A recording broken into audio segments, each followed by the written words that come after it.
We are taking one last look back at week number 5 and breaking it all down. And hello to everybody out there. Matt Rodewald, Steve Soucie with you here as we recap Friday Night Drive, week number 5.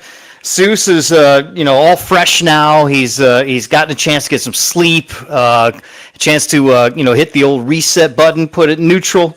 And here we go as we get a chance to take the wide view about what we saw on Friday and on Saturday. So, Seuss, first question up. What are your initial thinkings of the overall headline? We're going to break down what you wrote, but I was just curious just if I had to put it into a sentence, like your first thought about what last weekend was. What comes to mind?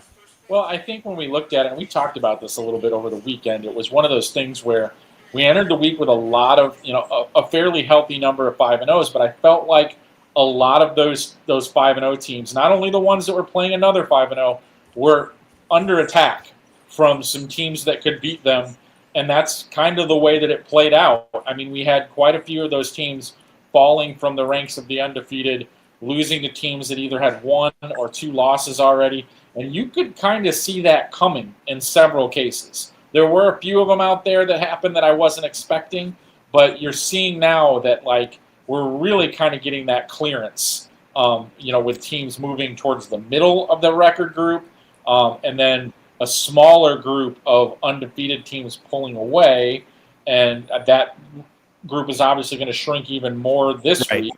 We've got more of them, but it feels like, and we were talking about this before, we're getting a lot more of these games early in the season that maybe in the past some of these teams would get out to week 7, week 8 before they got these games. Now they seem to be coming in week 4, week 5. A few of them are this week. Yeah, where those undefeated teams are getting that challenge from that natural rival, or maybe an upstart that has ran to 5-0 at this point, or 4-0 at this point. So you're seeing those teams take that one or maybe their second loss a little bit earlier than maybe they would before. You just look at some of these conferences that you're kind of used to having multiple teams, the bigger conferences. The Catholic League still has just 3 undefeated teams. There's going to be no more than a maximum of 2 after this week because 2 of them are playing each other this week. You look at some of the bigger leagues. The Chicago Public League is another that stands out to me. Usually we have a number of teams that have gotten to this point that are undefeated. There are only 2 right now, Good and Peyton. Those are the only ones. So you talk about it in the grand scheme of things when you're looking at the playoff draws at the end of the year. You're like, why is that Public League team 9-0? I'm going to be completely honest with you right now. I don't think that's going to happen this year. I think we might have one that I think runs the table and finishes 9-0 in the Chicago Public League. So that kind of speaks once again to the overall kind of chaos that we're looking at. When you look at those records before some of these games start, where you got a 4-1 and maybe a 2-3. I don't think that's clear cut. It is sometimes, but I don't think it's as clear cut as it's been in the past that, the one-loss team is just going to run away and hide here. Because we've got a lot of games this year where we've had teams with a couple of losses already either beat undefeated teams or take those same teams to the hilt. And I think we're going to see that all through the year. You gave some good numbers on the one loss, 2 loss, unbeatens, and the numbers that we have. And I'm going to break those down here just momentarily. Also, we've got a list of unbeaten teams that we really haven't talked too much about. These are some teams that you and I have talked about in the past, but maybe it's been a couple of weeks, so we kind of want to do a refresher, maybe a primer on those teams for sure. Also, some news and notes and some nuggets as I comb through the notebooks in Shaw Local. If you haven't done so, you should do it yourself, but I found some great little nuggets and tidbits that we can share with you guys as well. And also, if you're watching us live on YouTube, definitely jump in the chat. I know Weather on the Go is there. He's always talking about Dixon. So there you go, Dixon Dukes. He's right. They haven't let anyone score since week 2, but who do they play in week 2? That was Byron. And Byron is on our list of 5-0 teams for sure. Let's go back to those numbers real quick. And you noted 56 unbeaten teams versus 88 one-loss teams. 115 two-loss teams. You and I had talked a little bit on Friday night. So if you were with us Friday, you remember this discussion, but we had sort of alluded to the fact that when the bigger classes get together, you kind of want to be at least 2 losses or less to make sure you get a home game. If you are in 1A, 2A, maybe 3A, but probably more so 1A and 2A, 1 loss gives you a little bit of trouble. 2 losses could definitely put you on the road really quick.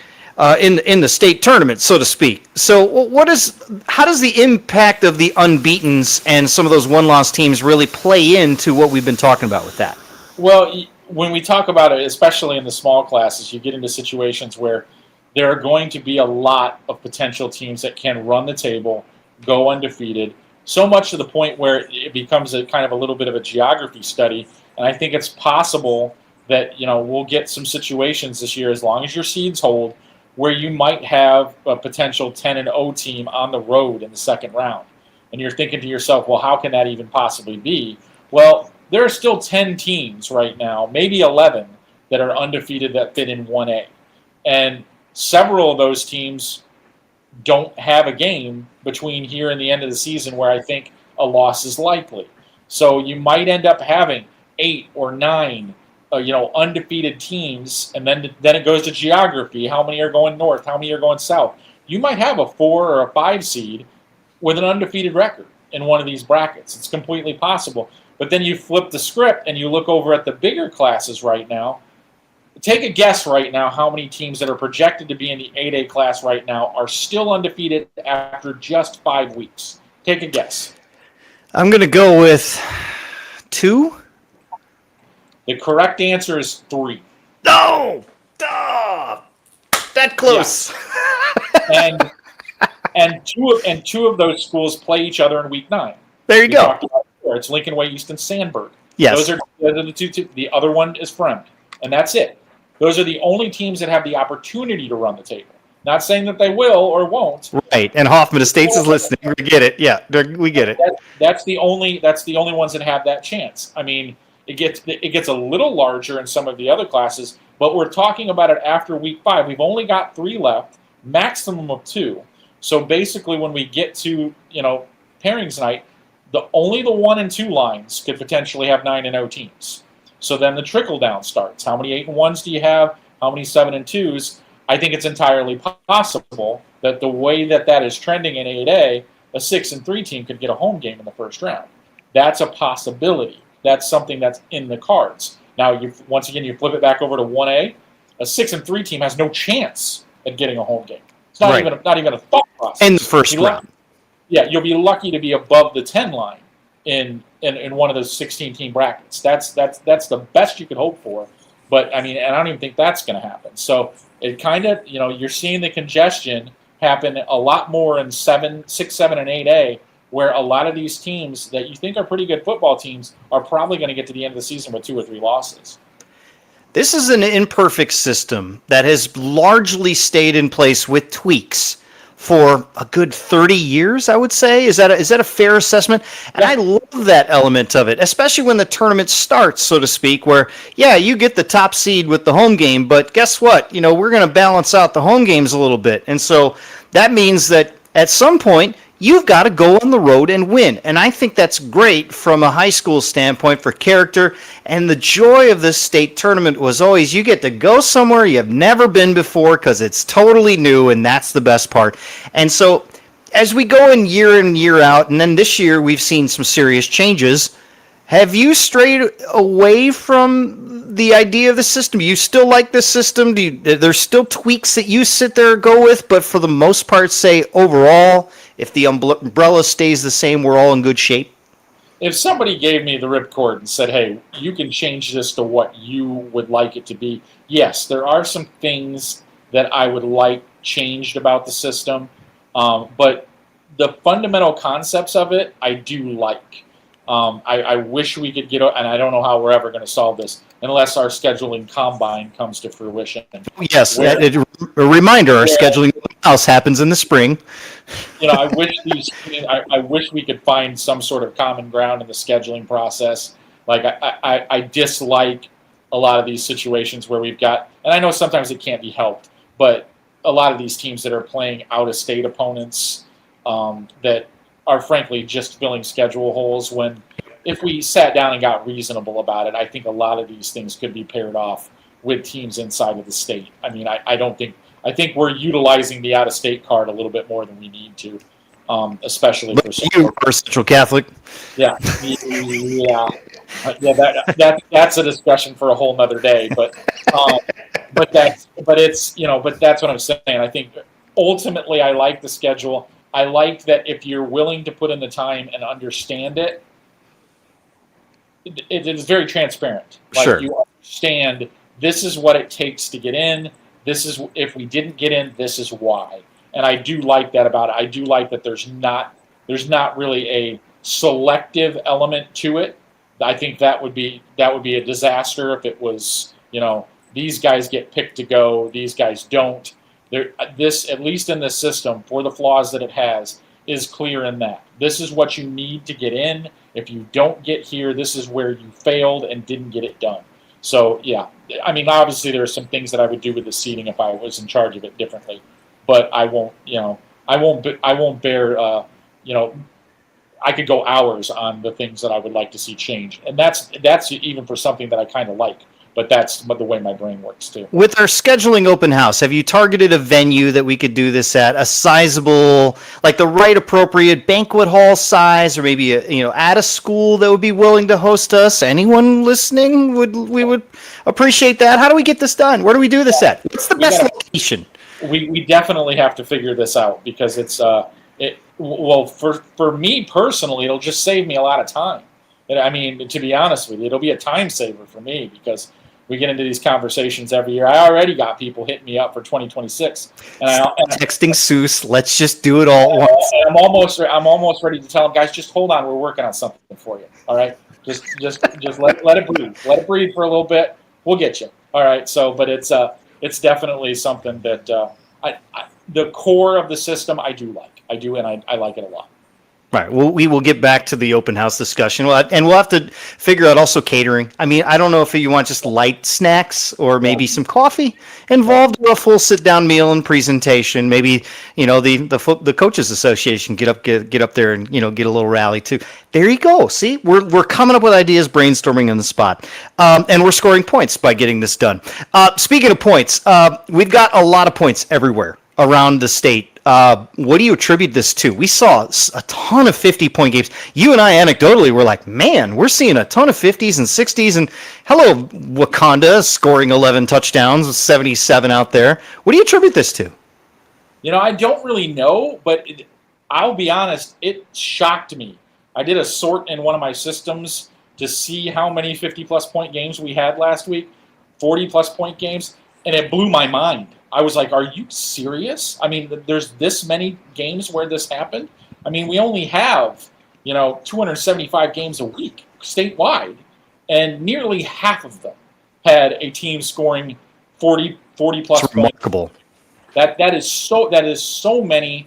I think it's some of it is attributed to the fact right now that we're seeing some gaps between talent pools, but I also think one of the factors in this is I think quarterback play has gotten significantly better over the last decade or so. Because I can list of quality quarterbacks from small school to large school that can throw that football, can throw it out, air it out, and I think some people are recognizing that. It's acclimating into their game plans, and if you do have two teams that are both throwing the ball a lot, you know what?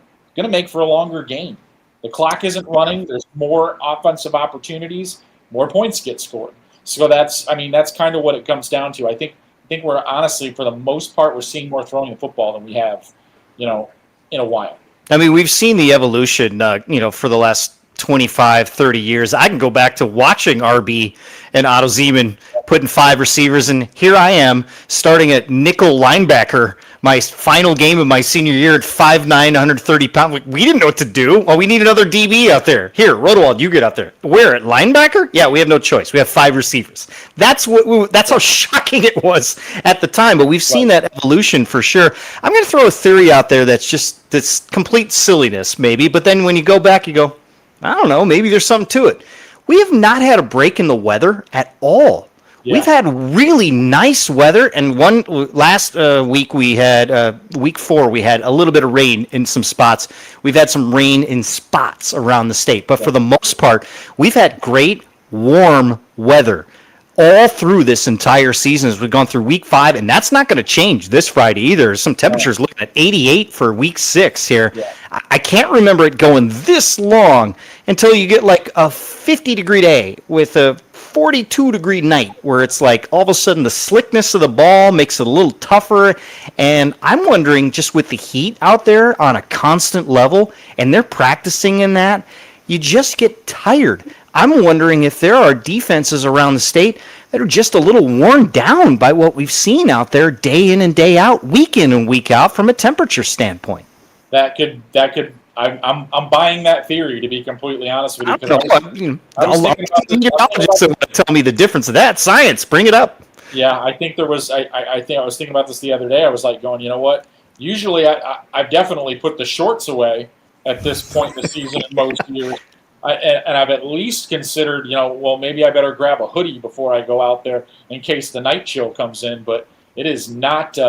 It has not happened in any way, shape, or form so far this season. Yeah, and I've said what Weather on the Go said repeatedly, and I've said it on the show too. I said we're getting rewarded nice, but November is going to be awful because that's just how it works around here. And so every Friday and Saturday it's going to be 42 and drizzly. The kind of rain that doesn't stop, that just is like make up your mind, but it won't do it. Either rain hard or don't rain at all. Now this is going to be that in between, which makes mom and dad realize I don't ever want to do this ever again with my kid. I just don't want to sit up here and watch this. Every bad parent going, this is awful. I can't believe I signed up for this. It's week 12. I want to go home.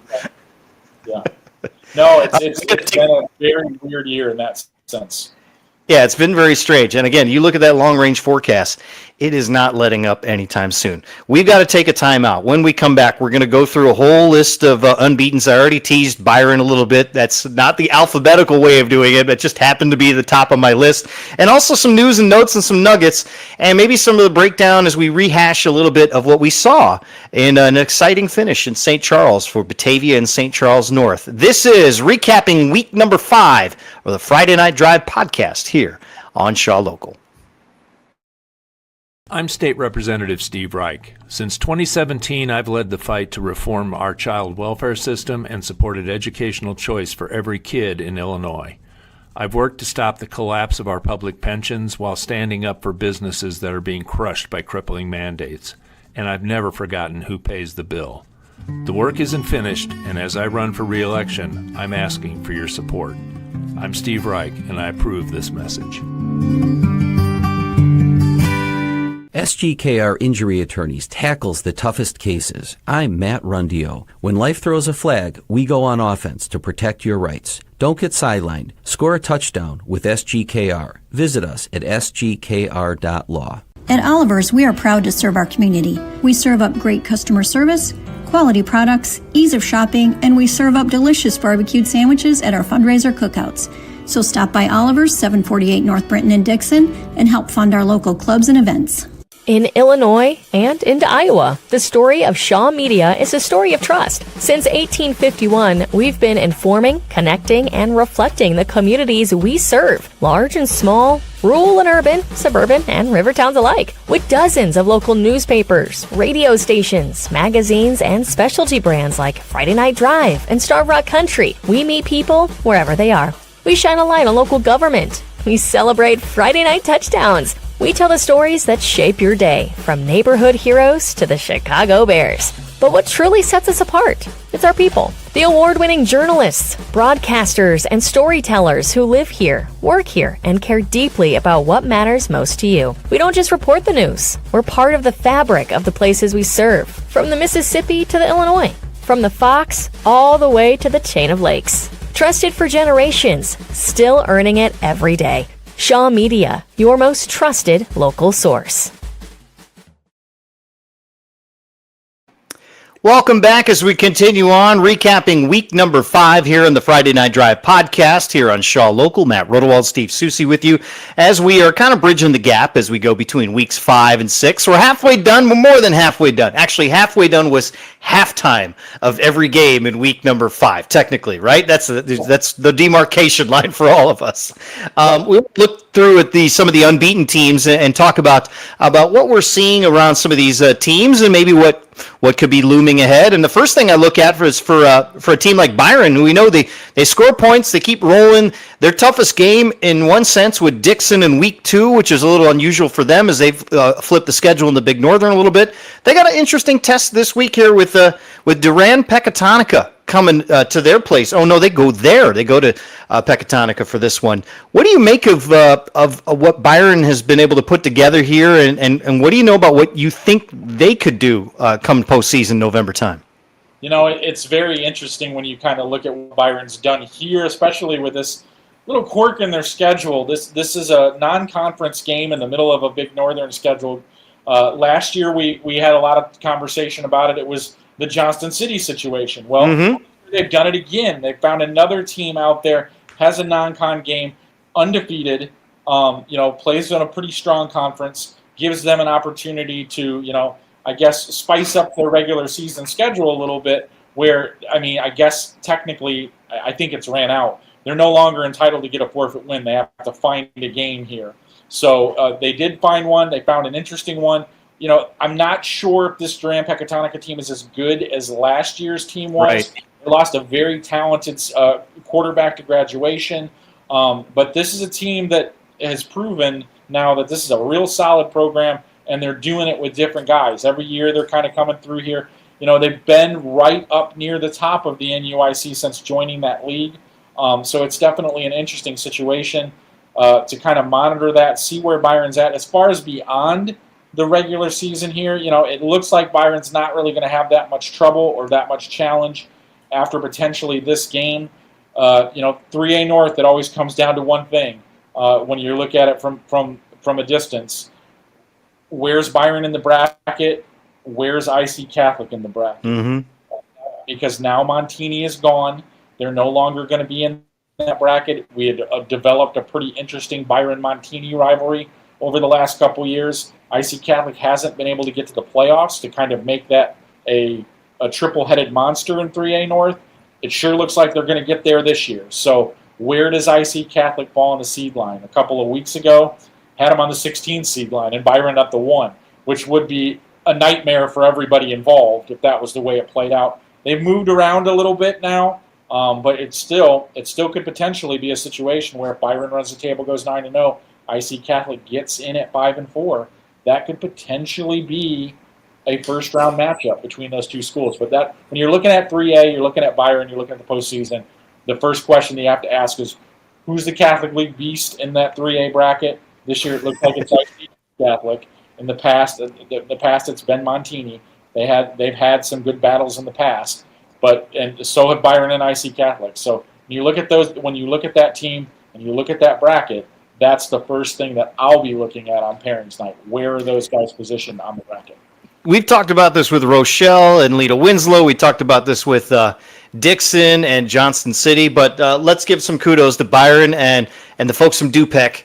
Scheduling nicely. Good job. And you know what? That's at Pecatonica, which means the atmosphere in that building should be a lot of fun. If for those of you around the state that don't know where Pecatonica is, it's 10 minutes west of Rockford. It's just 10 minutes west of the west side of Rockford, which means all of those TV stations in Rockford, they're all on the west side, which means it's the closest place they can go, and they will be there for that one. So the atmosphere Friday should be just electric walking into that one. So if you're a Tiger fan, you got to be a little uncomfortable because that could be a buzzsaw waiting to happen if you're not careful and don't play well early. Just put it that way. There's a lot that has to go wrong, but you can't just expect to be walking into a fun environment and just be able to turn the lights on and everybody.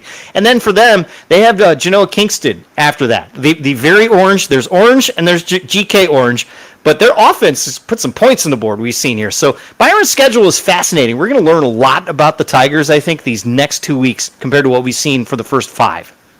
Yeah, I think that's accurate. I mean, the Big Northern right now is Byron and Dixon, and then a gap, and then everyone else. Genoa would like to bridge that gap a little closer to where it was maybe a decade ago, where they were in that mix for the top spot on a regular basis, but that's really not the case anymore. So, for Byron, they just want to keep the eye on the prize. For them, they feel like they're a strong contender to win 3A, and they just want to keep doing things the way they've been doing them.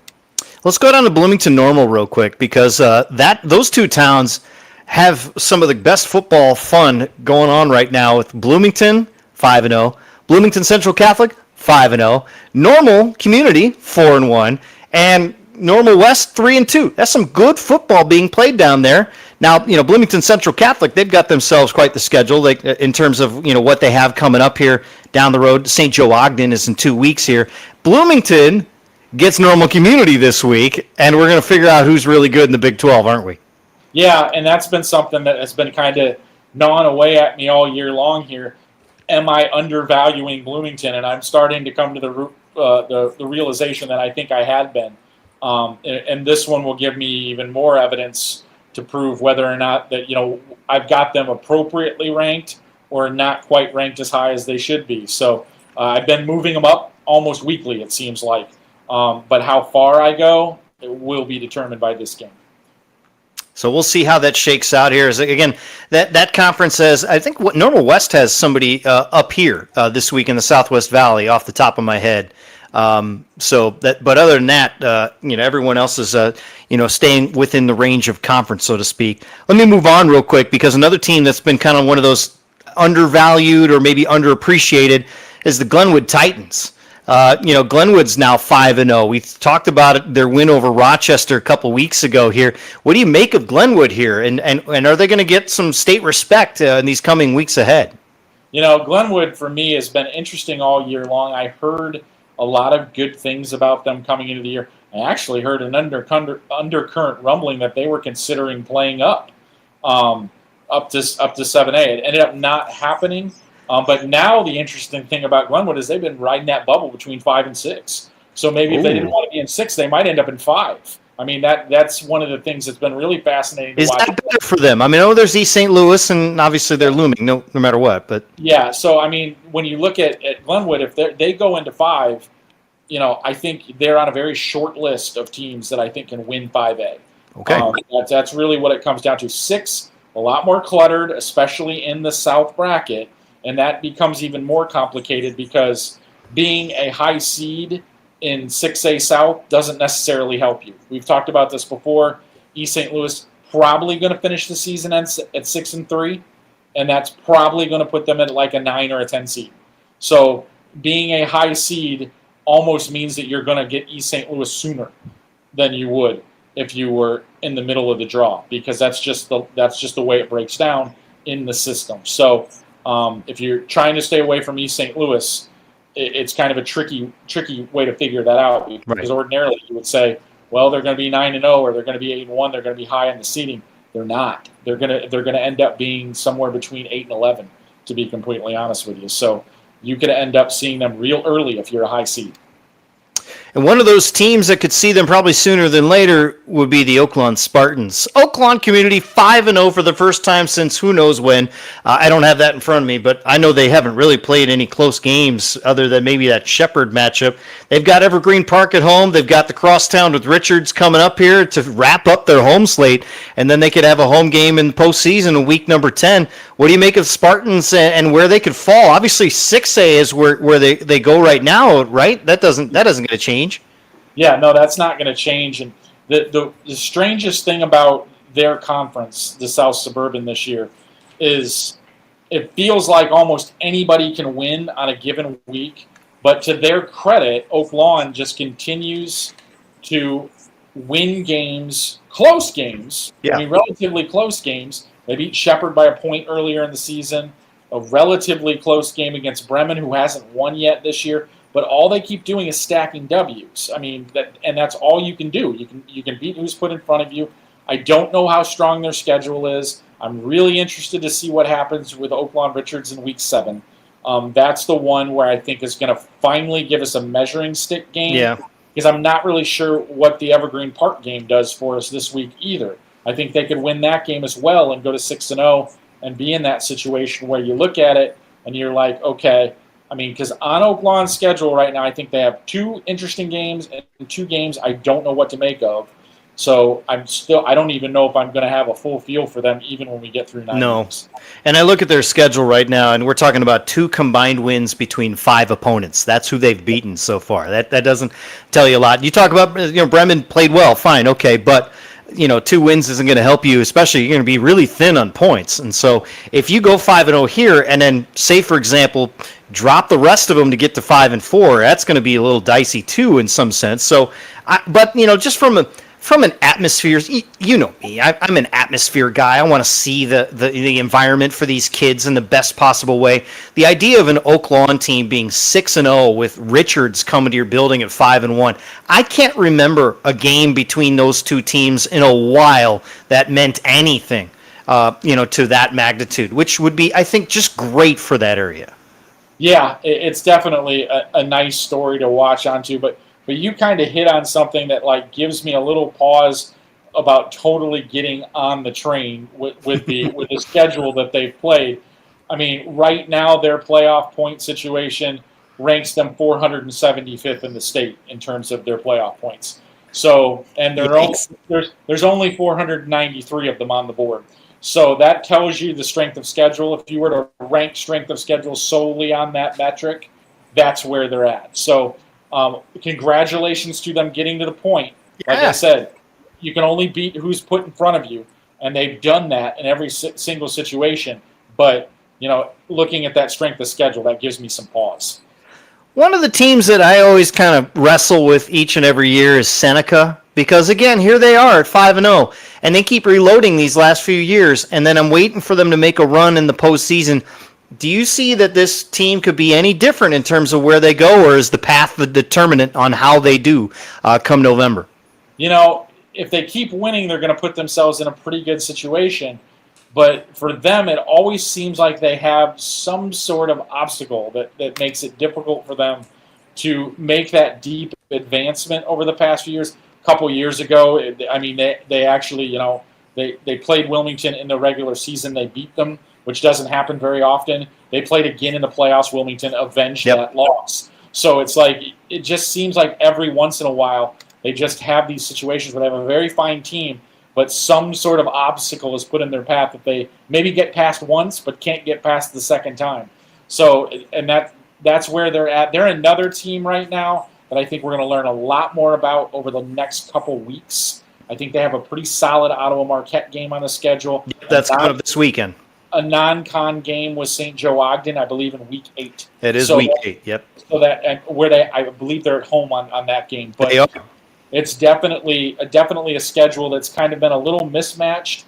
They've run the ball so effectively, like they always do. It feels like every week I'm reading about 400 plus yards. 450, 350, 375. They're just running the heck out of the football. They're doing what they do, but I feel like Terry Maxwell and their staff has done a really nice job of building a little bit what I like to call an interchangeable part machine, where they replace, they bring in the next guy, they move him in, he understands his job, he does it, and they're just kind of forming a nice little cycle there where it feels like, well, we lost 4 offensive linemen, but we've got 4 guys ready to play that understand what they're supposed to do. We're going to slot them in. We're not going to miss a beat, and that's what it feels like this program's doing right now.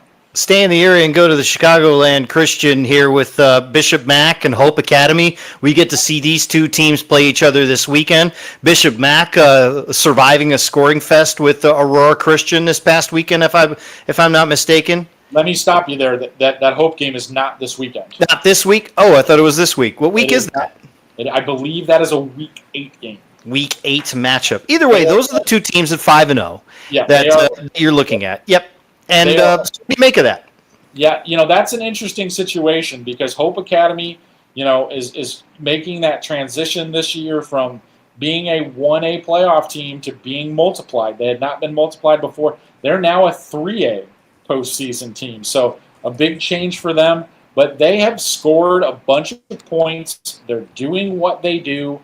They have a high-octane offense. They dropped 60 on Aurora Christian earlier this season. They are doing the things that they need to do. It's always interesting to see how they're going to react to this because as far as the programs go in the Chicago Christian, roster size-wise, Hope might be the smallest team in terms of the players that they have on their roster, the upperclassmen that they have on the roster. They count on a lot of underclassmen. They know what they're doing. It's a consistently strong program, but you always have to give a little pause when you've got a lot of underclassmen thrust into big games like this. for Bishop McNamara. The turnaround obviously is complete. They are a viable option. They are a team right now that I think can win that conference championship. And that Hope game is probably going to be the biggest determinant and who wins that league. Wheaton Academy's still in that equation, but I mean it's one of those three teams that's going to emerge for that conference crown. And you are right. It is week 8. I misspoke there, but Bishop Mac has Marion Central Catholic coming to them on Saturday. I believe that's homecoming down at Bishop Mac because they have a couple more Friday night home games the rest of the way. And then they'll have Wheaton Academy the week to follow. So for Bishop Mac, they got 3 of their next 4 at home. That one road game is at Hope Academy on the west side. So that'll be fascinating to see how that shakes out. Let's go downstate real quick. EPG. When I say those 3 letters, what does EPG mean for you? Yeah, that's El Paso Gridley. And I got to be honest with you, that's one of those teams that, before the season, I felt like they might be okay. And that was probably about as far as I was willing to take it. And then each week, they keep pulling off victories over teams that I did not think that they would beat, to be completely frank. So they have been off to a really, really nice start. Last week, if my eyes weren't already open, knocking off Tri-Valley to me is a sign that, yes, this is a program that could potentially run the table in their conference. They beat Gibson City Melvin Sibley, who I think is a pretty good football team, quite badly the week prior to that. Yeah, they did 52 on them. Yeah, it's clear that this team is on a roll. They have a struggling Tremont program this week. Next week, they have a Eureka team that in years past I would say, that could be a potential hurdle, but Eureka's down a little bit this year. So I really think that this is a team right now that's probably going to run the table, probably going to get themselves a real nice seed in 2A, and then it becomes a little bit of what side of that bracket are they going to be on, because that north-south line usually ends up getting drawn somewhere around El Paso in 2A. So you look at that, where are they going to be, north or south? I think if you look at it on paper, you want to be in the south. Maroa, I think, is the major obstacle down there, but the depth of the 2A bracket, right, not very deep in the south side of that bracket. And get as far away from Rolla as possible, yep. The north side, you've got multiple obstacles to have to deal with. So, I mean, I think if you got to pick your side, I think you want to pick the south in 2A. Everybody watching us live on YouTube, hold your thoughts because we're going to get to those in a second. I want one more to touch on here. One more conference. It's the Kishwaukee. We're trying to sort them out again. There's Richmond Burton doing Richmond Burton things, and then there's the Marengo Indians. And it's like, okay, well, they keep hanging around 5-0 here. And you had talked at the outset of this broadcast that, some of the early, premium matchups were earlier than normal. Usually you start to see in week 7, 8, 9. This is one of those cases where we could see Marengo and RB face each other at 7-0 in week number 8. Yeah, you definitely. We've talked about this at great length about how we're getting these marquee matchups very early in the season. Well, this one looks like we are going to get it to the back of the schedule. We will have a potentially we will have a couple of 7-0 teams in that game. It looks like that could be the case.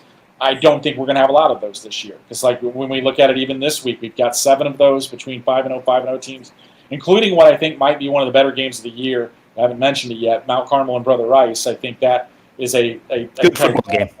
That's a Titanic clash right there. Yeah. So, but we're paring these down. We're only going to get so many, and we basically go down to the point where there just aren't that many options for that happening. I haven't done the full breakdown on all the 56 undefeated teams to see where they have another undefeated team on their schedule. Some don't.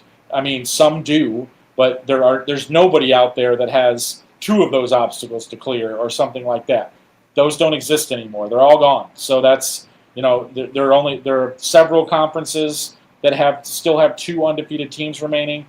That list will be cut in half this week because half of those conferences have showdown games this week. All right, I want to get to the comments first with Will.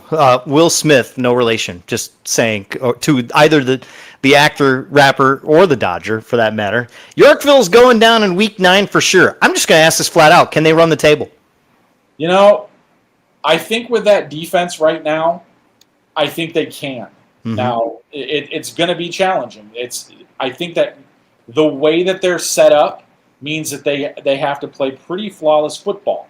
I think it's an interesting situation with the schedule that they have remaining, because they have a couple of teams on their schedule that it looks like they should be able to win. And then you've got looks like a tricky game now in Week 9, and I'm not so sure I would have said that a few weeks ago. They go to Bolingbrook in Week 9. Yeah. And that Bolingbrook team has been playing a lot better as of late, has a very capable offensive attack that will put that Yorkville defense through the paces if given the opportunity. So that suddenly has become a very interesting game for them. And I think, to be honest with you, I think there's a very good chance that they'll be 8-0 entering that game. Michelle brings up Lincoln Way West and Bradley. I'm just looking at Bradley's schedule and noting that Lincoln Way Central they were able to dust themselves off that loss to Lincoln Way West with a game against DeKalb last week. That's a tricky matchup for Bradley Bourbonnais to go up there to play them, as they come in at 5-0. We're trying to figure out. Bradley Bourbonnais is one of those teams like Yorkville. It's like just trying to figure them out a little bit through the mess of what traditional powers are, Oswego and Minooka, so to speak. What do you make of Bradley Bourbonnais' attempt to try and run the table with what they have the rest of the way? That Week 8 clash, if they can get through these next 2 weeks, could be fun with Lincoln Way West. There's a lot of interesting threads and storylines with this Bradley team. Coming into the season, you felt like they had a lot of offensive weapons, but a new quarterback under center. How would he adjust to that? He's adjusting just fine. They're doing a really nice job. Ellis Johnson has really played well and done a good work for them. But more importantly, their defense has been extremely good, hasn't had a lot of breakdowns. So now, and we've been looking at it all season long, I thought they would be tested a few other times during the first portion of their season. They really haven't been. And we knew that eventually these games would come. I think this Lincoln Way Central game is a very interesting challenge for them to go up there in 2 weeks. They also have to go up to Lincoln Way West. Neither one of those games are at home. Bradley tends to play a lot better at home.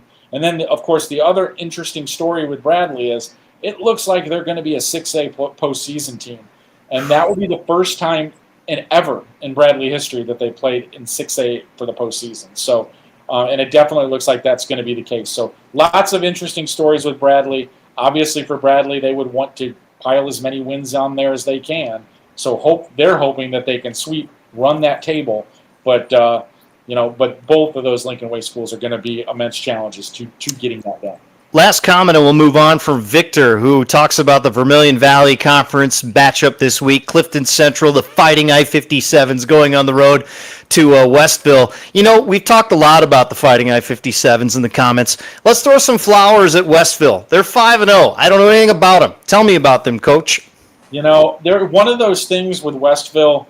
Westville has been kind of one of those programs that is consistently a playoff team, but gets in the field and doesn't really make a lot of noise. But I was hearing some rumblings in the offseason about how this team is experienced, can score a lot of points, and that's exactly what they're doing. They have been absolutely dominant.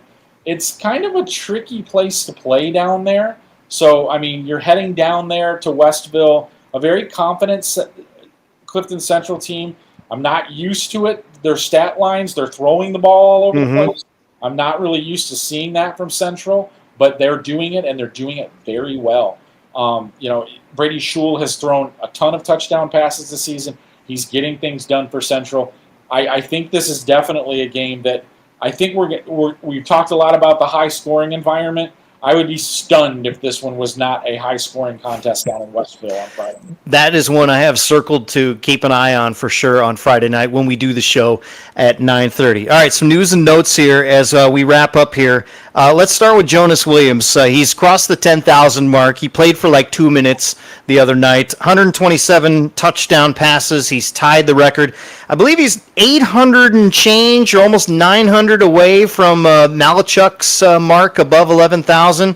I don't think he's going to be throwing for 900 yards this week, but he should be able to knock this whole thing out before the postseason, and that would probably be nice because he didn't want to get asked questions like that constantly. Yeah, it would be one of those things where they're tempering his playing time in that situation. Had a little bit of an ankle tweak on Friday night. To my understanding, it's not anything that's that serious. They were already up, I believe, on 35-0 when get him out of there. They just took him out there. He'd already tied the record early in the game, the passing touchdown record early in the game. Get him out of there. Bring him home this weekend. Let him break They'll that. do it at home. Let him break that record at home. Slowly chop away at the remaining distance on that yardage. And like you said, hopefully get yourself in a situation that is all sealed up by the regular season. Guess what we have this week? We have LaSalle, Peru, and Ottawa again. Rewind and replay. Did you know that LP's won 12 straight in the series? I did not know that. I did actually know that. So, if I'm Ottawa, I try to find anybody else to play a second, to avoid playing that a second time. But, And you know where they can find that? At the Soucie Open House of Scheduling, coming to you in spring of 2026. Make sure you sign your email up for updates. Just make sure of that. Two more for you. I'm going to go with Dundee Crown because I saw this in the notebook today from Joe Aguilar. Back-to-back shutouts, which I knew they had, but when was the last time they had back-to-back shutouts? How about 1998? That was the last time Dundee Crown had shut out somebody in 2 straight weeks. Crystal Lake South, not great, but it doesn't matter. You get a shutout is a shutout when you haven't done it in a while. It's a big deal. Well, I start looking at the fact that, this is a 3-2 football team, but you look back at what happened early in the season, lost by a field goal in week 1 to McHenry, lost by a point to Huntley in week 2. They're 3-2 right now. You realize how close they are to being a 5-0 football team right now? Crown should be 5-0 right now. Yeah. I'm going to say it out loud. They should be 5-0 right now. Yep. That back end of the schedule isn't going to be kind, but they have the blueprint to try and get to the postseason. Now let's see if they can actually thread that needle the rest of the way, because that schedule, I believe, still involves Prairie Ridge and Central and the Rockets. So I know that's coming. Here's my last nugget. Did you see? We love our friends at Mendota. Go Trojans. Snap the 16-game skid. We love that story. But the nugget inside that is Quinn Eddy. He is a freshman quarterback who on Monday of last week started the JV game, threw 300 yards, and they're like, well, we're going to need your help on Friday. He doesn't start, but he comes in the second quarter, plays for a little bit, plays okay. 3 for 7 for 16 yards. They're not fancy numbers, but talk about a week he will never forget. He's a freshman. We've talked about a couple of high-end freshman quarterbacks. We don't see freshman quarterbacks, period. So still, it's a novelty for me. Hats off to the Eddy family. They're going to remember last week for years and years to come. How about that? Yeah, absolutely. And, not to get crazy here, but could we maybe see a winning streak? I mean, they are playing a winless team in week 6. We might see a 2-game winning streak for Mendota this week. Not to get too far ahead of myself, but it's a possibility. Okay, we are on Mendota watch. We are also on losing streak watch. Rock Falls is a great one. We've been talking about if you have a losing streak, we want to know about it so that when you snap it, we can properly celebrate you the right way. And I've said it before many times, as one who's been on an 18-game losing streak team, I know how much that means to win that game. So we want to celebrate that. And so we're watching you, Rock Falls. Let's go, Rockets. Get that done this week. They got Winnebago, so we'll see if that gets taken care of. I will see you Friday night. Where you have any idea on where you're headed just yet? Still kind of scanning a little bit? I'm still trying to figure out what the best work in the schedule will be this week. So I will. I'm checking it out, trying to figure it out, and always trying to figure out the thing. I do think I'm going to sneak over to Bishop McNamara on Saturday afternoon and get a look at them against Marion Central Catholic for sure. But Friday night, not positive yet. Yeah, Friday night for me. We didn't get a chance to talk about Batavia and St. Charles North and that bonkers finish that they had, but I have a bad feeling as a Viking fan about how this is going to go for the 110th edition, I think, of the rivalry between those two. Batavia losing a 2-touchdown lead, blowing it at St. Charles North, not going to be in a good mood when Denny Pirin does his I blank Geneva speech that they're about to do, and it's probably going to pay dividends for them in some way. That's a good football team. Geneva's been shorthanded, a good defense, but you never know. Rivalry games, I'm not optimistic. Going to say I'm just a little bit of skeptic in this one, especially after last year, Geneva ending a long losing streak. So that will be top of mind, and I hope I get to stay for a while, because if I'm not, that means it was a short night. We'll see how it goes. Soucie, I will see you on Friday at 9:30. Sounds good. Looking forward to it. We'll do it again. Friday Night Drive podcast here on Shaw Local.